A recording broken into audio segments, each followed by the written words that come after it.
Aduh. Oke, jadi kali ini kita akan bahas tentang listrik dinamis. Jadi, sebelum kita bahas tentang listrik dinamis lebih detail untuk hukum satu, hukum 2 Kirchhoff, kita harus tahu dulu tentang konsep dasarnya, basic konsepnya. Misalnya, kita harus tahu apa itu arus listrik misalnya, atau tegangan dan lain-lain. Listrik dinamis. Oke. Oke, jadi listrik dinamis itu adalah kondisi di mana ketika muatan bergerak. Jadi kalau muatan bergerak itu akan menghasilkan arus listrik. Sebelum kita masuk ke detail-detail tentang listrik dinamis, kita harus tahu dulu pengertian-pengertian dari beberapa besaran yang penting. Contohnya itu seperti arus listrik. Apa itu arus listrik? Jadi arus listrik itu adalah definisinya sebagai muatan yang bergerak. Yang bergerak. Makanya arus listrik itu dirumuskan dengan I sama dengan delta Q per delta T. Nah, tuh. Kalau misalnya diajarin ya sama gurunya. Kalau enggak, ya sudah. Arus listrik disimbolkan dengan huruf I. Terserah mau I kecil atau I besar. Sama aja. I kecil atau I besar sama aja sih kayaknya. Rumusnya ini. Oke, jadi delta Q itu menunjukkan perubahan muatan setiap perubahan waktu. Artinya apa? Artinya itu menunjukkan sebagai laju muatan. Makanya di sini kondisinya muatan harus bergerak. Karena kalau muatannya tidak bergerak, itu tidak akan menghasilkan arus listrik. Jadi kajiannya nanti di muatan atau di listrik statis, begitu. Oke, berikutnya adalah tegangan listrik. Oke, atau V. Tegangan itu seperti tekanan. Kalau pada fluida, tekanan air gitu, mirip tegangan listrik atau beda potensial.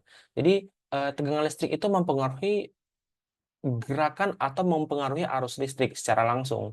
Jadi kalau misalnya pakai ilustrasi, nanti kita akan pakai ilustrasi tegangan itu sebagai kecepatan gerak. Nanti, itu ilustrasinya aja. Jadi ini tegangan listrik atau beda potensial. Nah, tuh, simbolnya V besar gitu.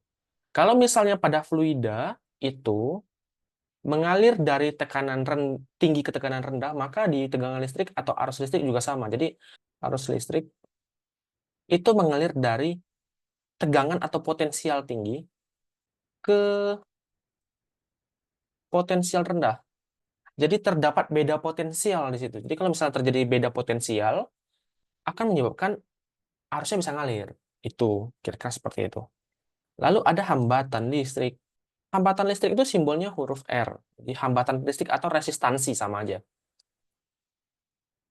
Atau tahanan listrik. Simbolnya huruf R. Fungsinya itu untuk menghambat arus listrik. Itu kemudian bisa jadi pembagi tegangan mungkin, penahan arus, intinya seperti ya. Menahan arus listrik. Nanti kita masuk ke rangkaian resistor untuk lebih detail mengenai tegangan dan arus listrik. Nah, gitu. Nah, untuk hambatan ini sendiri itu bergantung pada jenis bahan. Makanya ada sesuatu yang disebut sebagai hambatan jenis yang simbolnya nanti huruf Rho, hambatan jenis. Nah, untuk hambatan pada penghantar ini R pada bahan, misalnya nih, hambatan pada tembaga itu berbeda dengan hambatan pada baja. Rumusnya itu nanti R sama dengan Rho kali L per A. Nah, harusnya ini diajarin di sekolah. Jadi kalau misalnya ada penampang gitu, contoh aja, contohnya. Ini ada luasnya lah misalnya.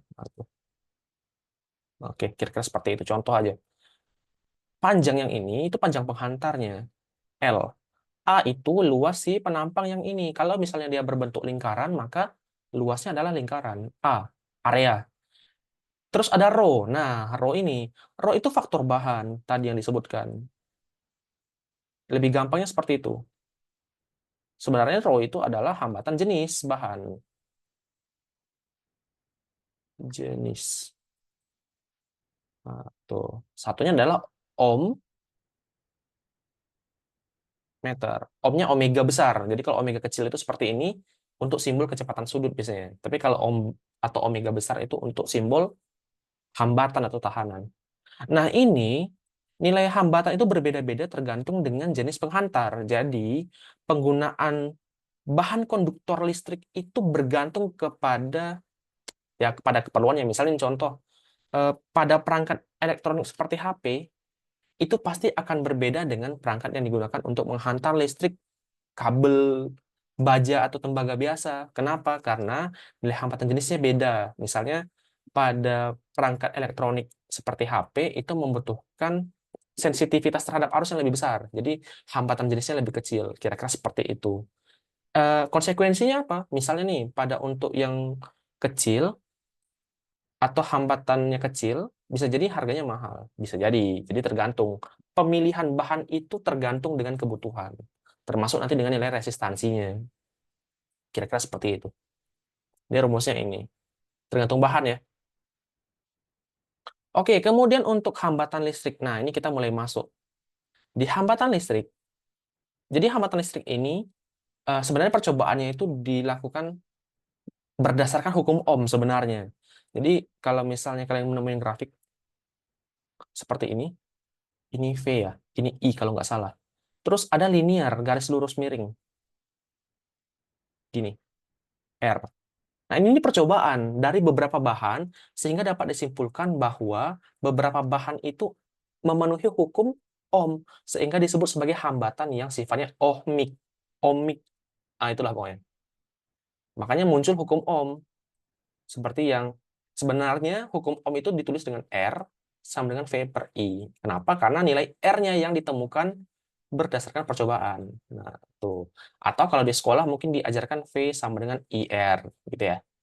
I-nya boleh I besar atau I kecil nanti sama aja. R itu sebagai hambatan tadi, simbolnya ohm. Terus satuannya ohm, maksudnya I itu arus, kuat arus. Ingat, kuat arus itu salah satu dari 7 besaran pokok ampere. Terus ada V, tegangan atau beda potensial. Satunya volt, V besar. Nah, kira-kira seperti itu. Apakah ada bahan-bahan yang tidak memenuhi hukum ohm? Ada. Misalnya nanti nilai dari apa namanya itu? Nilai dari hambatan itu nggak garis lurus, nggak linear, tapi eh, seperti ini misalnya, parabol atau memenuhi persamaan kuadrat misalnya. Jadi nggak linear, nggak garis lurus. Nah, itu bisa jadi misalnya pada bahan-bahan semikonduktor mungkin, atau pada bahan superkonduktor mungkin. Itu kajiannya berbeda. Jadi kita fokus kepada hukum Ohm aja. Ingat dulu rumus R sama dengan V per I ini. Nah, kemudian kita akan masuk ke susunan resistor. Susunan resistor. Sebelum kita masuk ke hukum 1 dan hukum 2 Kirchhoff, pahami tentang susunan resistor dulu. Jadi susunan resistor itu secara basic sebenarnya ada dua. Yang satu lagi itu kalau ketiga itu namanya campuran. Jadi campuran antara yang seri dan paralel. Yang pertama itu susunan seri. Seri. Oke. Susunan seri itu disusun berjejer. Berjejer itu memanjang, nyambung terus kayak kereta api. Kalau misalnya simbol pada rangkaian resistor itu seperti ini, set set set set set set set set, set. Tuh. Itu menunjukkan apa? Menunjukkan kalau arusnya itu susah lewat. Jadi kayak dihambat harus ke sana, ke sini gitu-gitu. Misalnya ada 3 lah ya.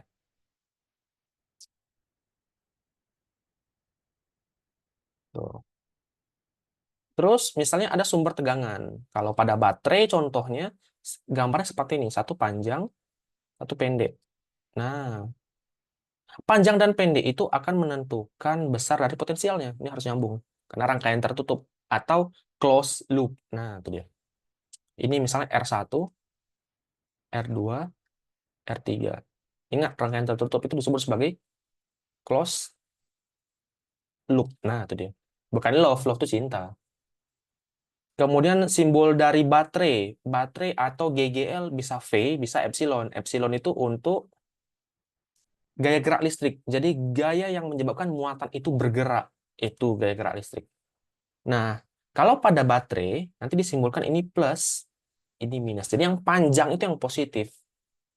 Nah, secara logika atau secara basicnya, arus listrik itu mengalir dari positif ke negatif, tapi muter. Jadi ke sini, berarti ini ke atas, mungkin lewat sini kan? Lewat sini, sini, turun ke bawah, turun ke kiri. Nah, itu dia.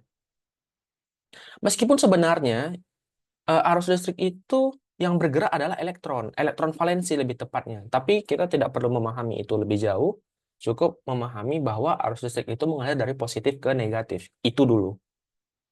Kemudian untuk susunan resistor yang seperti ini, susunan resistor yang seperti ini untuk mencari hambatan totalnya RT, atau mungkin di buku tulisnya RS ya, boleh. T itu untuk total, S itu untuk seri, sama aja. RS-nya itu berarti tinggal dijumlahkan. Tambah R3.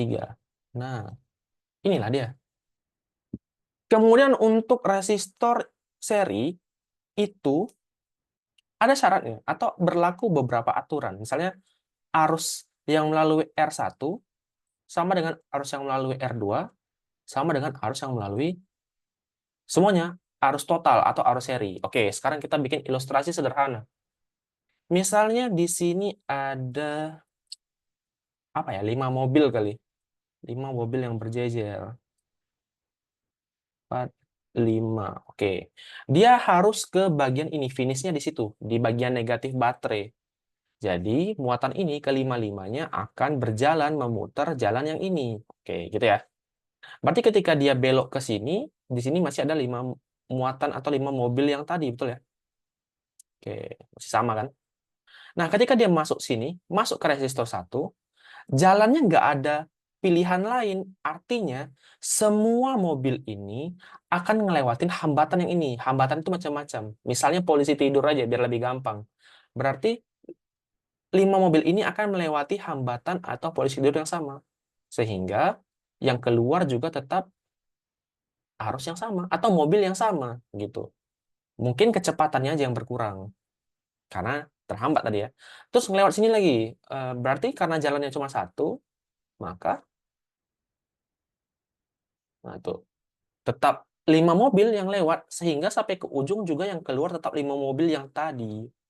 Karena jalannya itu nggak bercabang, nggak ada pilihan lain, kita nggak bisa belok. Jalannya terpaksa lewat situ karena tujuan akhirnya mau di sini gitu. Yang terjadi adalah mungkin kecepatannya aja yang berkurang. Kira-kira seperti itu. Makanya arusnya sama. Jadi arus ini identik dengan eh, banyak mobil tadi. Biar gampang. Oke. Kalau misalnya pada tegangan. Nah, tegangannya beda-beda. Jadi V1 tambah V2 tambah V3 itu baru disebut sebagai V total atau V pada rangkaian seri. Nah, kira-kira seperti itu. Jadi kalau misalnya di sini kecepatannya itu diberikan 20 misalnya. Nanti di sini berkurang, berkurang berapa? Di sini berkurang, berkurang sampai di sini habis. Kira-kira seperti itu. Jadi kecepatan totalnya adalah penjumlahan dari kecepatan dari sebelum-sebelumnya. Nah, itu untuk lebih gampang memahaminya, ilustrasinya seperti itu. Jelas ya? Oke, sekarang kita coba untuk di rangkaian paralel. Rangkaian paralel itu yang bikin bingung biasanya. Atau susunan paralel. Susunan paralel. Nah, tuh. Kalau susunan paralel, dia akan bercabang. Misalnya di sini ke atas satu, ke bawah satu, ke tengah satu. Misalnya aja. Nah, bentuk rangkaiannya macam-macam ya, nggak mesti kayak gini. Nah, ini ya, rangkaian paralel itu seperti ini. Bisa aja memanjang begini. Tuh. Yang penting ketiga ujung-ujungnya itu nyambung dan membentuk seperti ini. Jadi dari satu jalan dia akan bercabang. Nah, yang bercabang itulah kalau seperti ini intinya susunannya disebut sebagai paralel.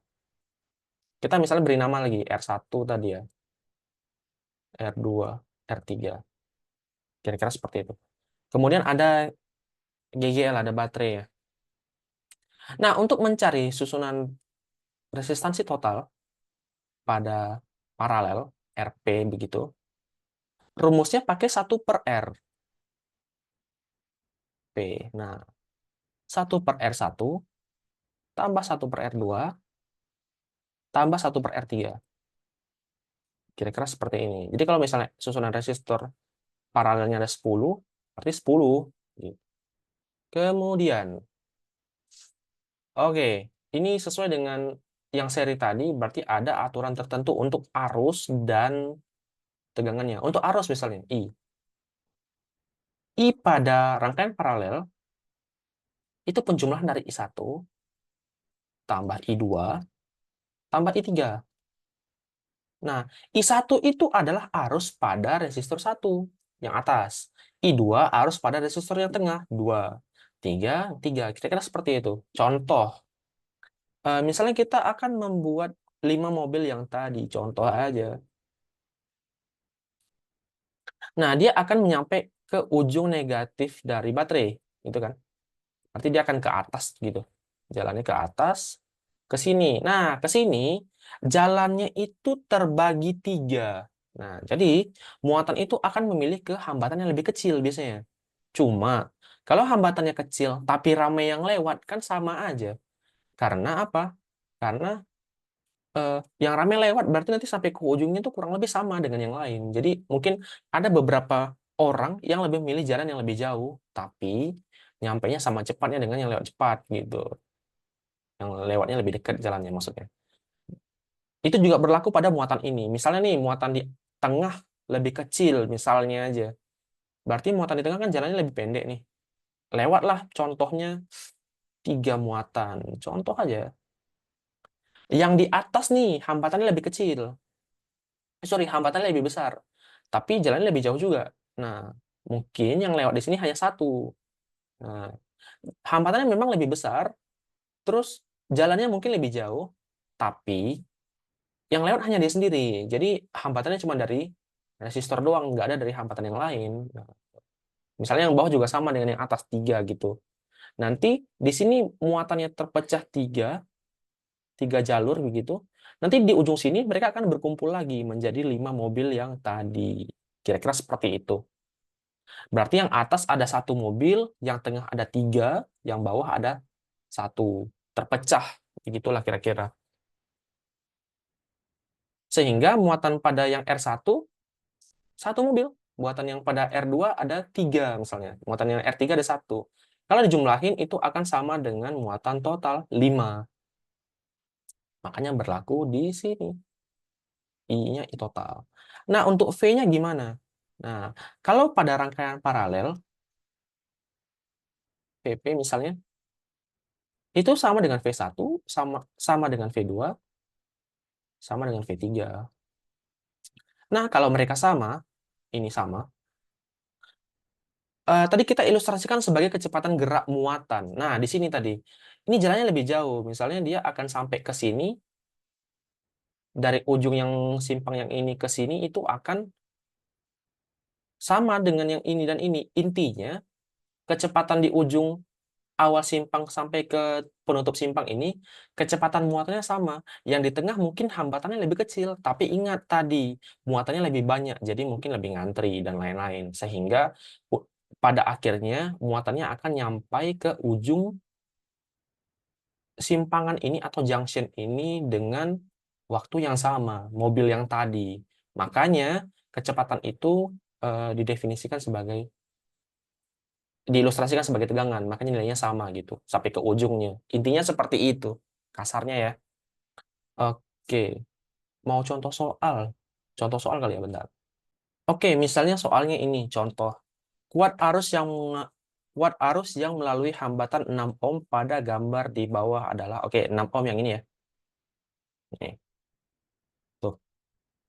E atau epsilonnya ini, harusnya epsilon sih. 12 volt si baterainya. Sekarang kita cari hambatan totalnya dulu. Nah, hambatan total pada rangkaian yang seperti ini kita cari dari yang ini dulu. Yang paralel karena lebih kompleks gitu.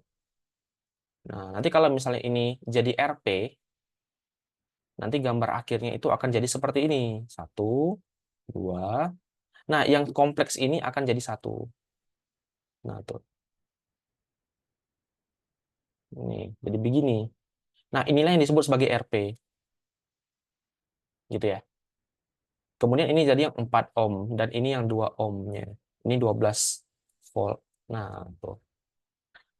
Kemudian Nah, kita hitungnya RP ini. Gimana caranya? Ingat, bagian atas ini seri. Berarti kalau dijumlahin, hasilnya adalah 3 ohm. Sekarang kita akan memparalelkan antara 3 ohm yang di atas dengan yang di bawah 6 ohm ini. Berarti kita cari dulu. RP. 1/RP sama dengan 1/3 tambah 1/6. Samain penyebut. Per 6. Ini 2 tambah 1 gitu ya. Sama dengan 3/6. Jangan lupa dibalik, karena ini masih 1/. Berarti RP-nya adalah 6/3. Yaitu 2 ohm. Maka R totalnya, misalnya R totalnya di sini aja. R totalnya adalah yang tadi. Penjumlahan dari yang 3 ini, dan ini. RP 2 dan 4 ya. Berarti yang 2 tambah 4 tambah RP. Tuh. Berarti 2 tambah 4 tambah 2. Jawabannya adalah 4 tambah 4, 8 ohm. Sekarang kita cari arus total dulu. Jadi untuk menentukan arus pada bagian tertentu, kita butuh arus total. Pakai hukum ohm aja biar gampang. Berarti I sama dengan V per R. V-nya berapa tadi? Dari baterai 12 volt. Per R. R-nya R total. Ini kayak angka 12 nih, kayak huruf R ya. Baru. 12. 8. Nah, tinggal dibagi aja. I-nya berapa tuh?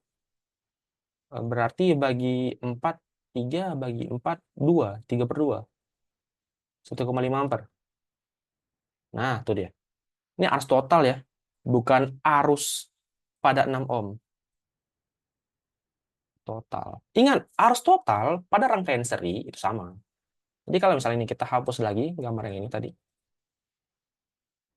Berarti kalau misalnya kita menggunakan ilustrasi yang mobil-mobil tadi, yang 5 mobil tadi, berarti 1,5 ampere itu dari sini akan ke atas, masuk ke sini, dan masuk ke sini. Nah, tuh. Kalau pada gambar yang ini, masuk ke semua ini. Nanti baru dia terpecah gitu. Nah, berarti arus total itu sama dengan arus pada RP kan? Nah, tanain tuh. Berarti I total sama dengan I pada RP. Kenapa? Karena RP-nya masih udah digabung. Kalau dipecah baru beda gitu. Nah, dari sini kita bisa cari tegangan pada RP. Karena tegangannya nanti, tegangan yang di sini, tegangan yang di RP itu nanti tegangan yang bawah sama dengan tegangan yang atas. Nah, tuh. Nah, dia paralel. Tadi ya. Ingat, tegangan itu ilustrasinya tadi kecepatan muatan. Jadi kalau misalnya di sini kita bisa hitung bahwa V pada rangkaian paralel sama dengan I pada rangkaian paralel kali R-nya. Nah, tuh. Ingat, I-nya tadi, si I total. Berarti ini masuknya 3/2 atau 1,5. RP-nya tadi yang ini, 2 ampere. 2. Berarti jawabannya adalah, kok 2 ampere sih, 2 ohm? Berarti jawabannya adalah 3 volt. Nah, 3 volt berarti atas dan bawah. Misalnya kecepatannya sama-sama 3 meter per second. Kalau kita menggunakan ilustrasi kecepatan tadi ya. Nah, sehingga untuk I pada 6 ohm yang tadi yang di bawah, nah baru kita bisa cari